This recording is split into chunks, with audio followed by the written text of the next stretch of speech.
बाबा धूनीवाले महाराज की जय, बाबा गुलाबगिरी महाराज की जय।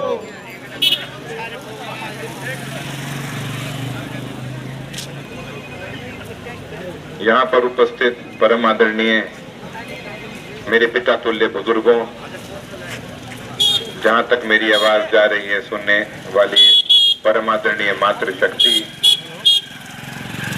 सम्मानित मंच और मेरे नौजवान भाइयों साथियों, सबसे पहले तो मैं आप सबका दिल की गहराइयों से आभार व्यक्त करता हूं।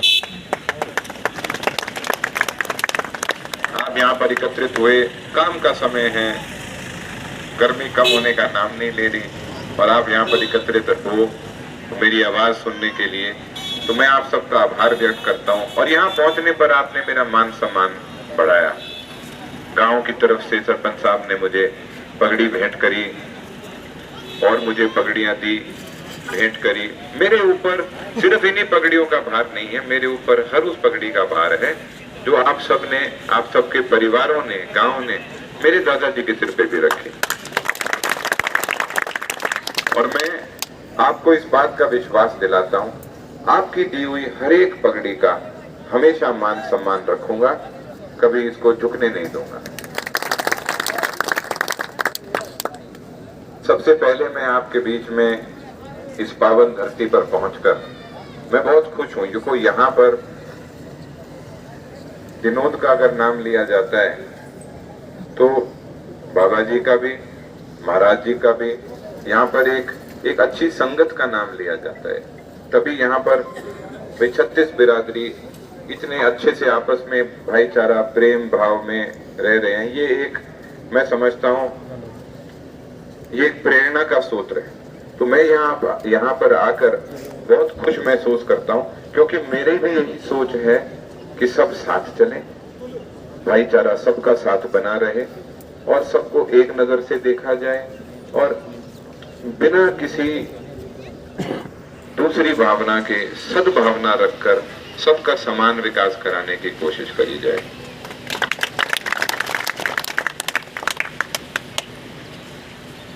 मैं अपने आप को बहुत भाग्यशाली मानता हूं कि मुझे मौका मिला है, मैं यहाँ पर तोशाम हलके से कांग्रेस पार्टी का प्रत्याशी हूँ, क्योंकि मेरे दादाजी का भी पहला चुनाव तोशाम हलके से था और कांग्रेस पार्टी से था।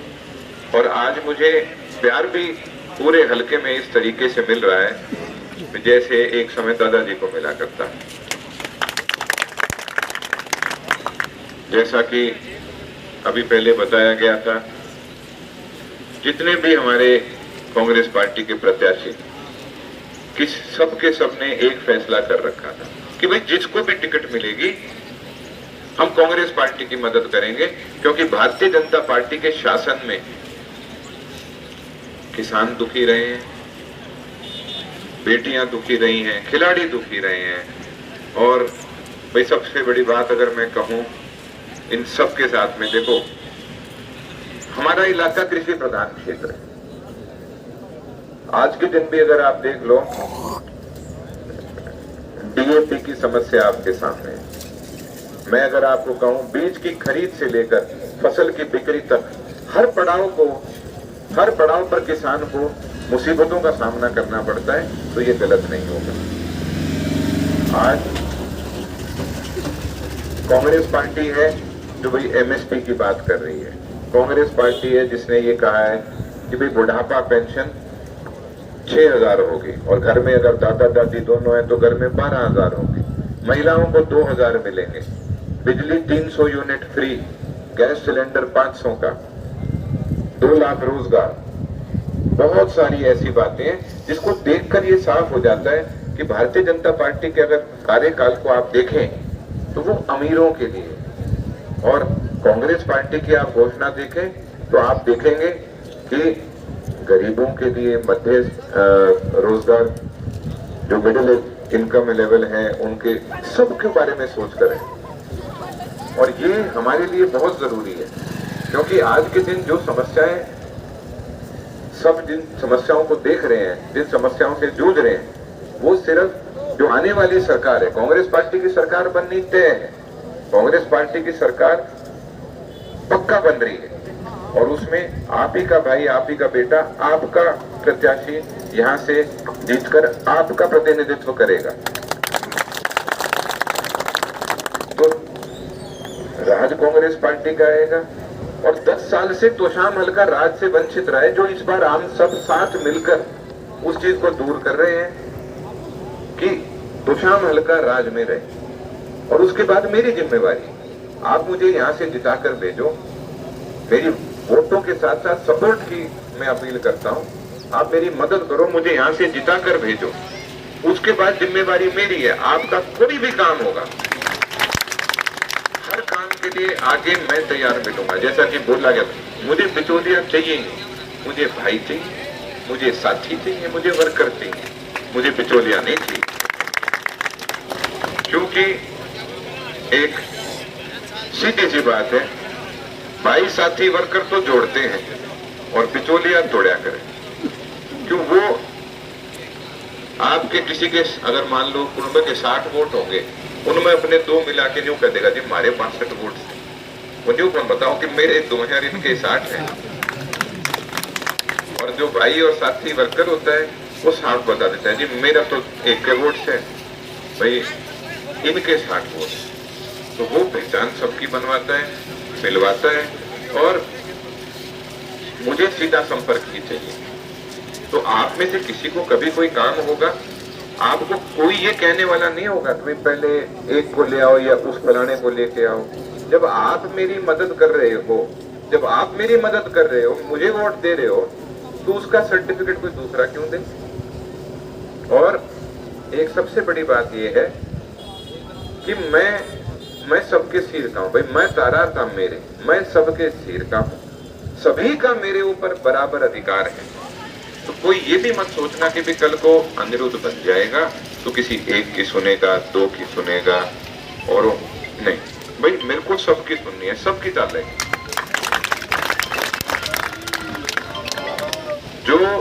जो जैसे काम होते हैं लगभग 2 तरीके के, एक सामूहिक काम होता है, एक व्यक्तिगत काम होता है।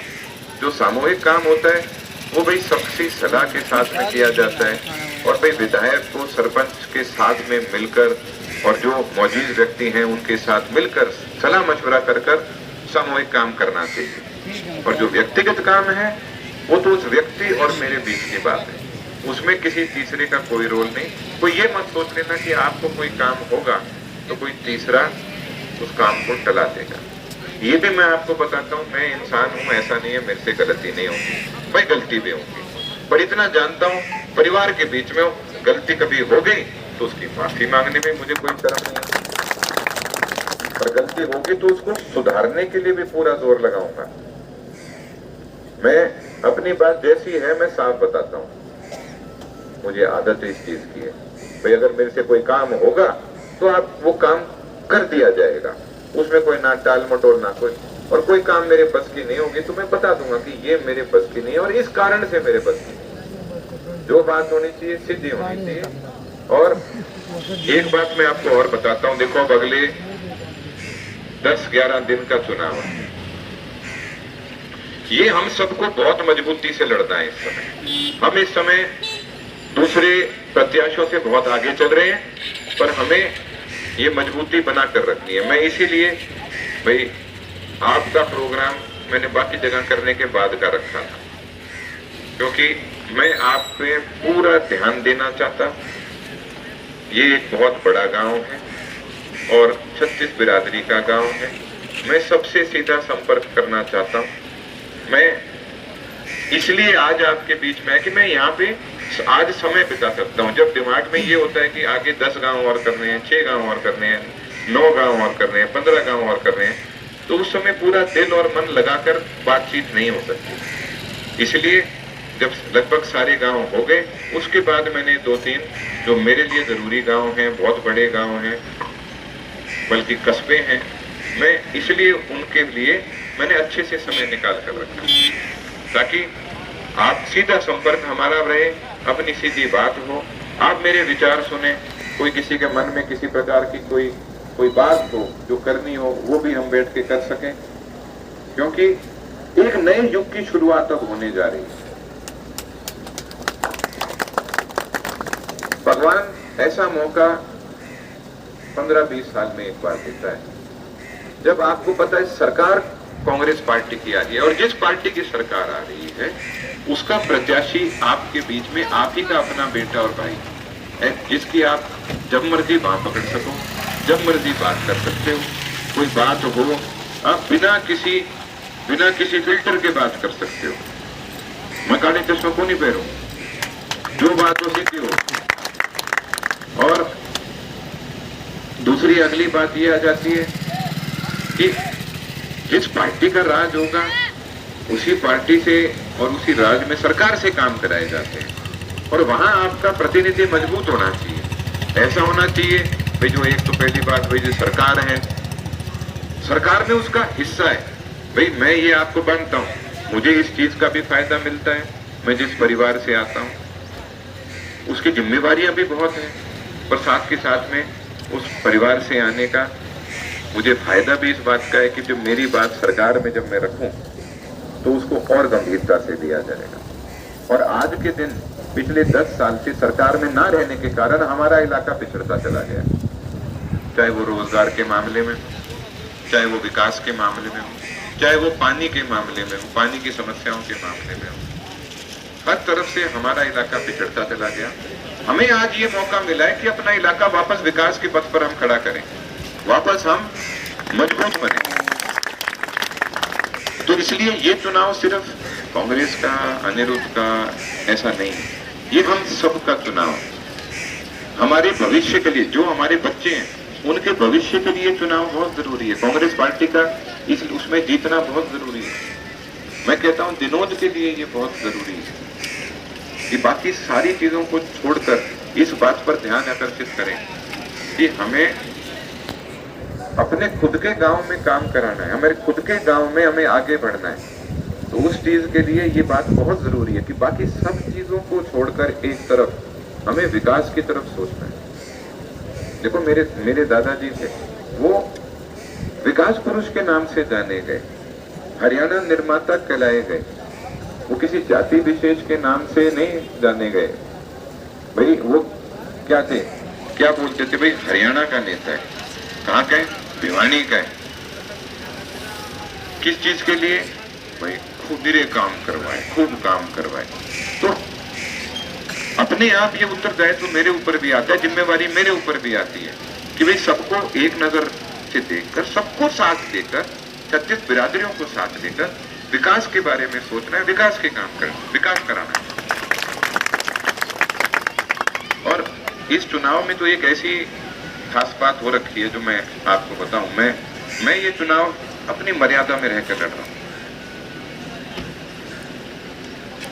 वो इसलिए कि मेरे ऊपर एक दादाजी का ही उत्तरदायित्व है, मेरे पिताजी का उत्तरदायित्व है। मैं चौधरी बंसीलाल जी का पोता हूं, उस खानदान का लड़का हूं। जिस शालीनता से मेरे दादाजी ने अपना राजनीतिक जीवन बिताया, मैं भी उसी शालीनता से अपना राजनीतिक जीवन बिताना चाहता हूं। उन्होंने कभी किसी मंच से या कहीं कभी कोई ऊंची बात नहीं करी, कोई छोटी बात नहीं करी। इसलिए मैं भी उसी चीज को आगे बढ़ाना चाहता हूं। मेरे बारे में रोज कोई ना कोई झूठ फैलाने की कोशिश करी जाती है, पर मैं अपनी मर्यादा में रहकर चुनाव लड़ता हूं। भारतीय जनता पार्टी से जो उम्मीदवार हैं वो मेरी दादाजी की बेटी है, मेरी बहन है। तो मैं तो हर जगह कहता हूं भाई अगर आपके बीच में आए, और यहाँ भी कहता हूं, उनका मान सम्मान करना है, पर वोट भाई का ही देने हैं, वोट कांग्रेस पार्टी के। भाई मैं उम्मीदवार हूं, मैं तो मेरे खातिर वोट मांगूंगा। और आज के दिन सही मामले में देखा जाए तो विवेक ये कहता है, बुद्धि ये कहती है, समझ ये कहती है, काम कराने हैं, विकास कराना है, सुविधाएं हमें लेकर आनी है, तो भाई कांग्रेस पार्टी का राज है, पूरे हरियाणा में कांग्रेस पार्टी की लहर आनी है, राज आना है, उसी में हमें अपना एक हिस्सा लेना जरूरी है। और उसके लिए कांग्रेस पार्टी के उम्मीदवार, आपके अपना भाई, आपका अपना बेटा, उसको यहाँ से जिताना जरूरी है। खुद का चुनाव मानकर ये चुनाव लड़ना है, सबको साथ लड़ना है। अब जैसे मैं एक बात बताता हूँ, एक बार एक सेठ जी के पास में टोटा और नफा दोनों आ गई। और टोटे ने न्यू कही, सेठ तो न्यू बता मारा मत सूत्रा कौन सा लग है। अब सेठ जी चक्कर में पड़ गया कि भाई किसका नाम ले दूं मैं अगर नफे का नाम ले दूं तो टोटा नाराज होकर चिपट जाएगा। जब मैं टोटे का कह दूं टोटा न्यू कह दे भाई ठीक से सेठ में तेरे दौरे बैठूंगा। तो सेठ जी भाई समझदार, बहुत बहुत समझदार थे, विवेक से काम लेते हुए उन्होंने कहा कि भाई उड़े चाहे चाल के और उल्टा के दिखाओ। तो दोनों गए और आए। तो सेठ जी बोले भाई देख टोटा तेरा पूरा मान सम्मान, पर तू तो जानदा सुथरा लग गया और नफा आंदा सुथरा लग गया। तो भारतीय जनता पार्टी तो ये जानदी सुथरी लग गया और कांग्रेस आंदी सुथरी लग गया। मैं आपका ज्यादा समय और नहीं लूंगा, अभी आगे भी जाना है। पर जैसा कि जोगिंदर जी ने कहा 5 तारीख को एक एक वोट हाथ के निशान पर डलवाना है। एक भी वोट अपना घर पे ना रहे, पोलिंग पूरी करवाओ, ज्यादा से ज्यादा वोट डलवाओ। और देखो ये आखिरी 8-10 दिन निरी अफवाह डालेंगी। अफवाह पे सोचना नहीं है, अपने खुद के मन के बारे में, सही फैसले के बारे में सोचना है। और हमें सकारात्मक सोच रखकर विकास की तरफ सोचना है, विकास कराना है। हमें बाकी सारी चीजें एक तरफ छोड़नी है। मुझे ये पता है बाबा जी का आशीर्वाद है, महाराज जी का आशीर्वाद है, बाबा गुलाबगिरी जी का आशीर्वाद है, भगवान का आशीर्वाद है, तभी आज के दिन ये परिस्थिति बनी हुई है। मेरे से तो मतलब मेरे से किसी ने पूछा, एक मेरे दादाजी के साथी रहे, मेरे दादाजी के हम उम्र, तो उन्होंने मेरे से एक बात पूछी थी कि उन्होंने मेरे से पूछा कि छोरे तो न्यू बता तेरी चाची ने पार्टी क्यों छोड़ी। तो मैं तो सही मामले बताऊं भाई, भगवान का ये आशीर्वाद मानता हूं मैं कि आज के दिन मेरे को जिस परिस्थिति में लाके खड़ा हुआ है, और भगवान जनता के माध्यम से काम करते हैं, वो जनता के माध्यम से भगवान ईश्वर ऊपर वाला काम करता है। तो उन्हें पूछा उन्हें पार्टी क्यों छोड़ी। मैं तो क्या बताऊं। और भी जो वहां पे गांव वाले बैठे थे, भाई बैठे थे, उन्हें कही भाई दादा ये किस तरह बताओगा। तो उससे पूछ लिए ना छोरे तू बता भाई तेरी काकी ने पार्टी क्यों छोड़ी। तो मैंने बोला जी मैं तो अपने दिमाग से सोच के बता सकता हूँ।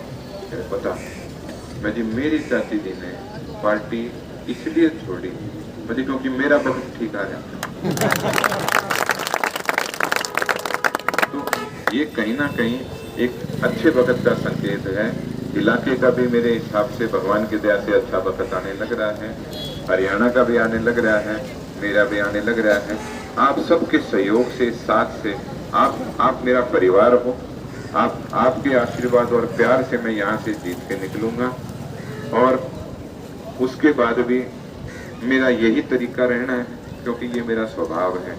स्वभाव किसी का बदला जा नहीं सकता, मेरा ऐसा ही स्वभाव है। मैं गलती करूंगा तो उससे सीख के आगे चलूंगा। एक बार हरिद्वार में एक महाराज जी गंगा जी में डुबकी कर लगा रहे थे, स्नान कर रहे थे। एक उनको वहां पर बिच्छू तो उसको डूब रहा था, तो उसको उन्होंने ऊपर उठाया, उसने डंक मारा, हाथ में दर्द हुआ, फिर गिर गया। उन्होंने फिर उठाया, उसने फिर डंक मारा, उसे फिर टूट गया। तीसरी बार हमारे जैसा कोई बैठा था, उन्होंने कहा महाराज जी क्यों आप बार बार डंक खाओ, जब भी है यूं उठा लो। तो उन्होंने ये बात कही बेटा इसका स्वभाव है डंक मारना, मेरा स्वभाव है बता। तो स्वभाव किसी का बदला नहीं जा सकता। मेरा जैसा स्वभाव है वैसा ही रहेगा। आपके बीच में हूँ, आपका भाई हूँ। और भाई जो दूसरे उम्मीदवार हैं मेरे लिए सब सामान्य है, क्योंकि भाईचारा सबसे बड़ी चीज है। हम सबको यहाँ पर सुख, शांति, विकास, इन चीजों का हमें ध्यान देना है। हमें और चीजों के बारे में ज्यादा ना सोचते हुए विकास और इन चीजों पे विकास के बारे में सोचना है, भाईचारे के बारे में सोचना है, और कैसे हम समाज के रूप में आगे बढ़े, हमारे बच्चों के भविष्य के बारे में सोचना है, पढ़ाई लिखाई के बारे में सोचना है, रोजगार के बारे में सोचना है। इन्हीं शब्दों के साथ मैं अपनी वाणी को विराम देता हूँ। जय हिंद।